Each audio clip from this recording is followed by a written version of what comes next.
ততক্ষণে নাটক জমে গেছে।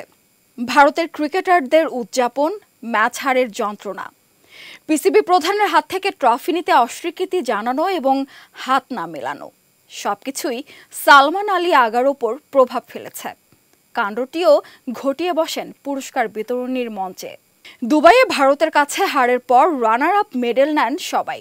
এ সময় রানার আপ ট্রফিও তুলে দেওয়া হয় পাকিস্তানের অধিনায়কের কাছে। তার যেন কি একটা তাড়া।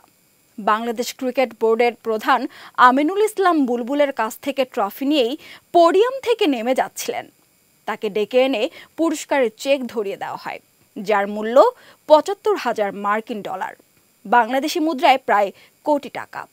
সেটি তড়িঘড়ি করে নিয়ে সামনেই ছুঁড়ে মারেন পাকিস্তানের অধিনায়ক। এরপর হনহনিয়ে নেমে যান। ক্যামেরায় দেখা যায় তার চোখে মুখে তখন রাগ স্পষ্ট। পাকিস্তানের অধিনায়কের কাণ্ডে হতবাক হয়ে যান পোডিয়ামে ওঠা সবাই। ওই ঘটনা বেশ আলোচনার জন্ম দিয়েছেন। ঔদ্ধত্যপূর্ণ এমন আচরণের সমালোচনাও করেছেন অনেকে। সংবাদ সম্মেলনে অবশ্য সালমান পুরো ঘটনার বর্ণনা দেননি, উল্টো ভারতের ক্রিকেটারদের কড়া সমালোচনা করেছেন।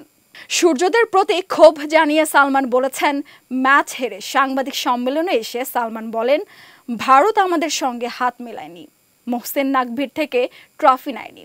ওরা আমাদের সঙ্গে যা করেছে তাতে শুধু আমাদের অসম্মান করেনি, পুরো ক্রিকেটকে অসম্মান করেছে।